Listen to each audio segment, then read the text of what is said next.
주님께서 여러분과 함께 또한 사제의 영과 함께 요한이 전한 거룩한 복음입니다. 주님 영광 받으소서. 그때 예수님께서는 티베리아스 호숫가에서 다시 제자들에게 당신 자신을 드러내셨는데 이렇게 드러내셨다.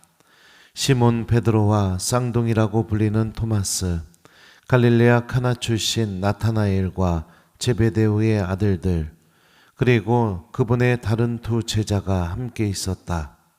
시몬 베드로가 그들에게 나는 고기를 잡으러 가네 하고 말하자 그들이 우리도 함께 가겠소 하였다. 그들이 밖으로 나가 배를 탔지만 그날 밤에는 아무것도 잡지 못하였다. 어느덧 아침이 될 무렵 예수님께서 물가에 서 계셨다. 그러나 제자들은 그분이 예수님이신 줄을 알지 못하였다. 예수님께서 그들에게 얘들아 무얼 좀 잡았느냐 하시자 그들이 대답하였다. 못 잡았습니다. 예수님께서 그들에게 이르셨다. 그물을 배 오른쪽에 던져라. 그러면 고기가 잡힐 것이다. 그래서 제자들이 그물을 던졌더니 고기가 너무 많이 걸려 그물을 끌어올릴 수가 없었다. 예수님께서 사랑하신 그 제자가 베드로에게 주님이십니다 하고 말하였다. 주님이시라는 말을 듣자 옷을 벗고 있던 베드로는 겉옷을 두르고 호수로 뛰어들었다. 다른 제자들은 그 작은 배로 고기가 든 그물을 끌고 왔다. 그들은 뭇에서 100m쯤밖에 떨어져 있지 않았던 것이다. 그들이 뭇에 내려서 보니 숯불이 있고 그 위에 물고기가 놓여 있고 빵도 있었다. 예수님께서 그들에게 말씀하셨다. 방금 잡은 고기를 몇 마리 가져오너라. 그러자 시몬 베드로가 배에 올라 그물을 뭇으로 끌어올렸다. 그 안에는 큰 고기가 153마리나 가득 들어 있었다. 고기가 그토록 많은데도 그물이 찢어지지 않았다. 예수님께서 그들에게 와서 아침을 먹어라 하고 말씀하셨다. 제자들 가운데는 누구십니까? 하고 감히 묻는 사람이 없었다. 저분이 주님이시라는 것을 알고 있었기 때문이다. 예수님께서는 다가가셔서 빵을 들어 그들에게 주시고 고기도 그렇게 주셨다.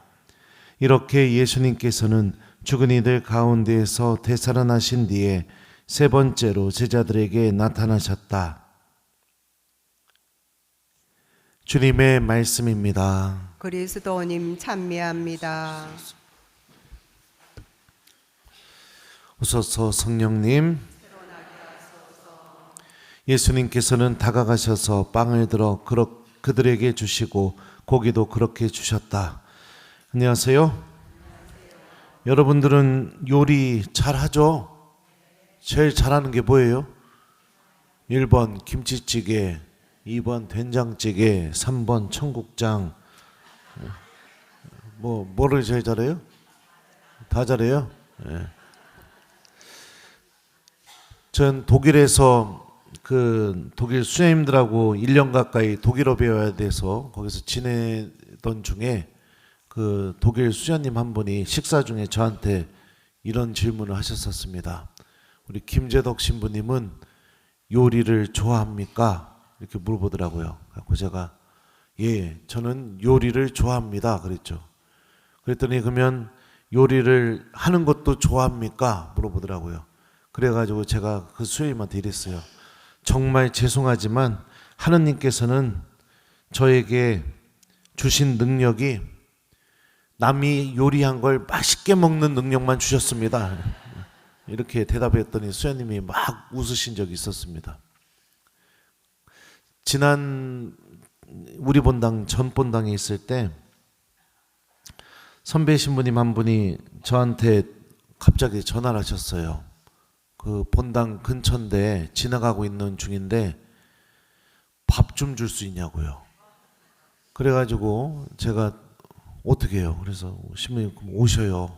그래가지고 사제관으로 이렇게 들어오셔서 잠깐 기다리시라고 하고선 제가 요리를 할 줄 모르는데 어떡합니까?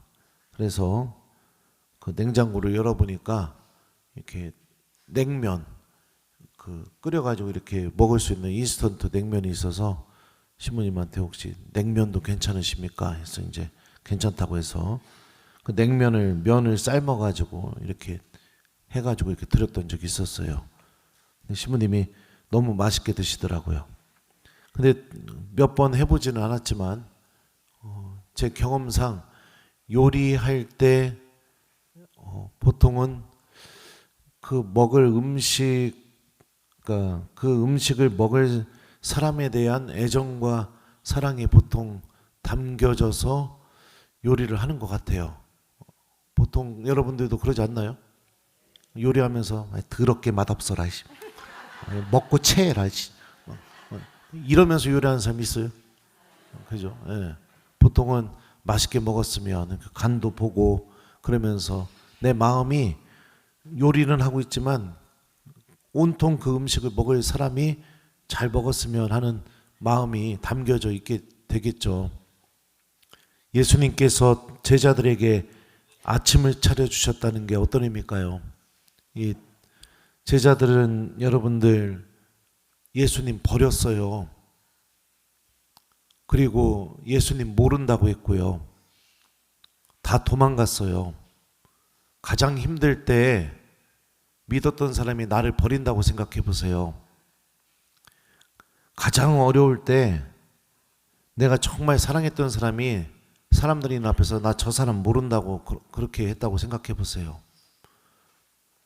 뭐 대단한 거 바란 것도 아니지만 그래도 내 곁에 있어 주기를 바랬는데 아무도 내 곁에 있지 않고 그냥 나를 그 외로움과 그 고통 속에 혼자 놓이게 했다고 생각해 보세요. 그 마음이 얼마나 상처받았겠습니까?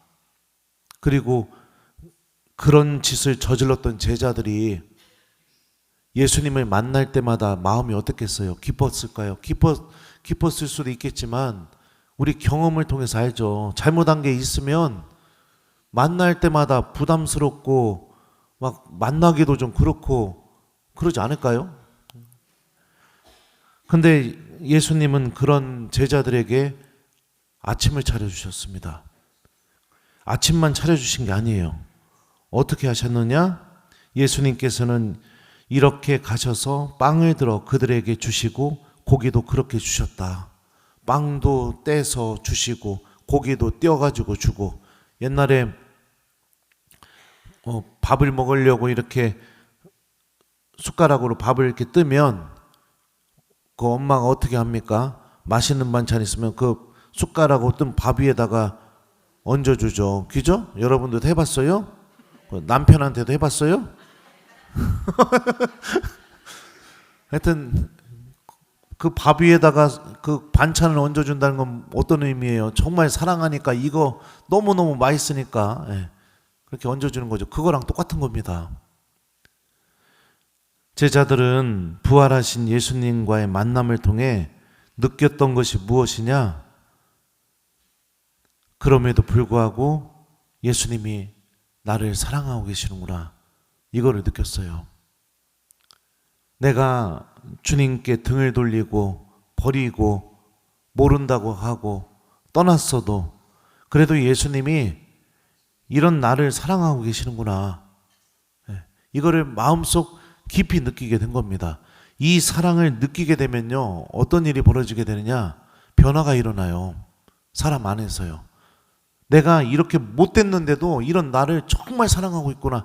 이거를 체험하게 되면은요, 당연히 용서도 청하고 싶고 화해하고 싶고 그리고 나를 이토록 사랑해주는 이 사람을 내가 두 번 다시 이제는 버리지 말아야겠구나.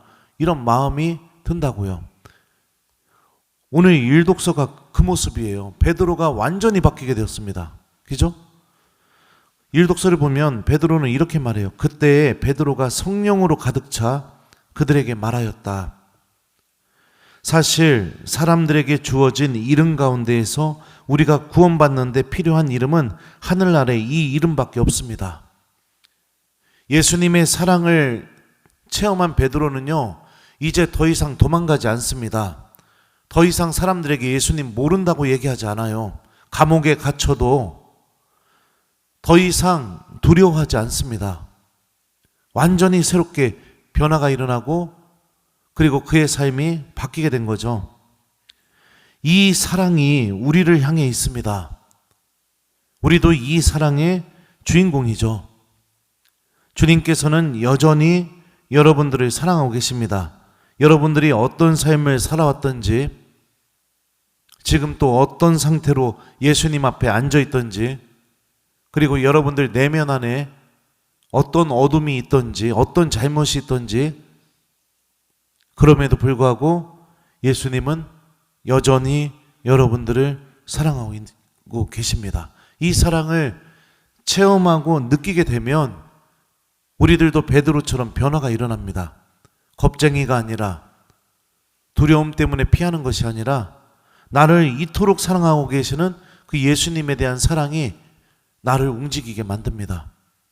이게 여러분들 오늘 복음이 이야기하는 부활의 삶입니다. 주님의 사랑을 어떻게 체험할 수 있을까요? 고해성사, 미사, 성체조배, 하나님 말씀, 그리고 그 말씀을 이웃들에게 실천하는 삶. 이것을 통해서 여러분들 하나님의 사랑을 체험할 수 있습니다.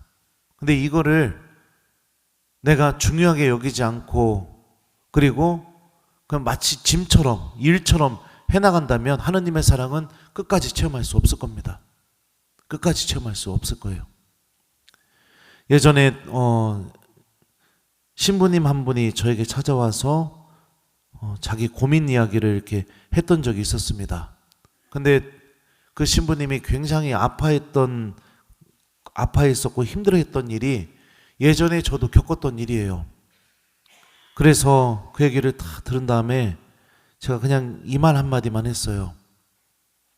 얼마나 힘들었겠냐고. 그랬더니 갑자기 눈물을 막 흘리시더라고요. 그러면서 저도 그랬죠. 근데요, 저도 똑같은 일을 겪은 적이 있었다. 하느님께서 용서해 주셔서 나 다시 힘을 내서 살아가고 있다. 여전히 넘어질 수 있고 부족하지만 그럼에도 불구하고 주님이 나를 구원해 주시길 원하시고 용서해 주시니까 그 힘으로 난 다시 제 일을 잊고 그리고 교회 앞에 나설 수 있고 복음을 전할 수 있다. 용기를 내셨으면 좋겠다고. 그랬더니 그 신부님이 눈물을 막 흘리시면서 고맙다고 그랬던 적이 갑자기 이렇게 기억이 납니다. 여러분들 자녀들이 예를 들어서 뭔 예를 들어줄까? 잘못을 했다고 생각해봐요. 좀 큰 잘못. 뭐 어떤 게 큰 잘못일까요? 여러분들 모르게 그 통장 가지고 와서 통장에 있는 돈 다 갖다가 날렸다고 생각해봐요. 어떡할 거예요? 1번. 2번 다시 안 본다. 2번. 너무너무 속상하지만 그래도 사랑할 수밖에 없다. 몇 번이에요? 진짜요? 네, 남편이 그랬으면 네. 하느님은 그거보다 몇 배의 마음으로 우리들을 사랑하고 계십니다. 네. 죄가 중요한 것이 아니라 당신으로부터 멀어져 가고 있는 나의 모습을 보면서 아파하고 계세요. 용기를 내셨으면 좋겠습니다. 부활의 삶은 예수님이 나를 그래도 사랑하고 계시는구나. 이것을 깨닫고 주님의 사랑이 내 안에서 열매 맺게 하는 삶으로 내가 돌아서게 되는 거. 이게 부활의 삶입니다. 하느님과 함께하는 모든 시간 안에서 나를 사랑하고 계시는 예수님을 만나려고 해보십시오. 많은 기도들을 합니다. 우리 신앙인들이요. 삼종기도, 묵주기도, 아침기도, 저녁기도, 성체조배. 근데 많은 경우 기도문을 읽고만 있지 그 기도를 통해서 나를 사랑하고 계시는 예수님을 찾는 경우는 그리 많지가 않습니다. 그 기도문을 외워서 입으로 이야기는 하고 있지만 내 머릿속으로 나를 사랑하고 계시는 예수님을 불러보는 적이 거의 없어요. 다른 생각만 하면서 아니면은 아무 생각 없이 별의별 생각 다 하면서 그러면서 기도하는 경우가 많아요. 물론 그것도 기도의 일부분이기도 하죠. 근데 오늘만큼은 우리가 하는 기도 안에서 제자들에게 밥을 차려주시고 그리고 제자들을 사랑으로 대해주시는 이 예수님을 좀 기억하면서 기도해 봤으면 좋겠습니다. 오늘 미사도 그렇고요. 이따가 성체 모실 때도 그렇고요. 집에 돌아가셔서도 마찬가지고 나를 사랑하고 계시는 예수님을 찾는 마음으로 그렇게 기도해 봤으면 좋겠어요. 제자들은 오늘 예수님을 만날 준비가 전혀 안 돼 있었습니다. 그렇죠? 그냥 물고기 잡고 있었어요. 한 마리도 못 잡았습니다. 근데 중요한 사실은 뭐냐면 준비가 안 되어 있다 하더라도 부활하신 예수님은 찾아오신다는 것입니다. 찾아오세요. 우리 부활 그 8일 축제 동안 복음을 좀 기억해 보세요. 울고 있던 마리아 막달레나에게 예수님이 먼저 찾아오셨죠. 자포자기하고 엠마오로 가던 제자들에게도 예수님이 먼저 찾아오셨죠. 어제 복음도 마찬가지입니다. 제자들이 모여서 부활하신 예수님에 대한 이야기를 하고 있는데 예수님이 먼저 찾아오셨죠. 슬픔 속에 있어도 예수님은 찾아오십니다. 나 혼자 슬퍼하고 있어도 누군가와 함께 예수님에 대한 이야기를 하면서 내가 엠마오로 가려던 제자들처럼요. 그렇게 얘기하고 있는 순간에도 주님은 먼저 찾아오십니다. 오늘도 마찬가지죠. 아무 준비도 안 되어 있는 그런 삶 속에도 예수님은 먼저 찾아오십니다. 그러니까 우리 부활 8일 축제 동안 복음이 우리에게 전해줬던 이 메시지도 기억하면서 한번 오늘은 먼저 찾아오시는 그 예수님을 내가 좀 알아보고 또 만나려고 하는 마음으로 오늘 하루를 보내봤으면 좋겠습니다. 여러분들이 어떤 삶을 살아왔던지 그동안 살아오면서 어떤 죄를 저질렀던지 그래서 예수님께 다가가기가 너무나 두렵다고 스스로 생각한다 할지라도 성경은 분명히 우리에게 알려줍니다. 예수님은 그래도 여러분들을 사랑하고 계십니다. 용서해 주실 것이고 또 용서해 주실 것이고 그래서 여전히 여러분들이 주님의 사랑받는 자녀로 끝까지 살아가게 예수님은 여러분들에게 그렇게 다가오실 것이고 또 그렇게 하고 계십니다. 그래서 오늘 숙제는 뭐냐?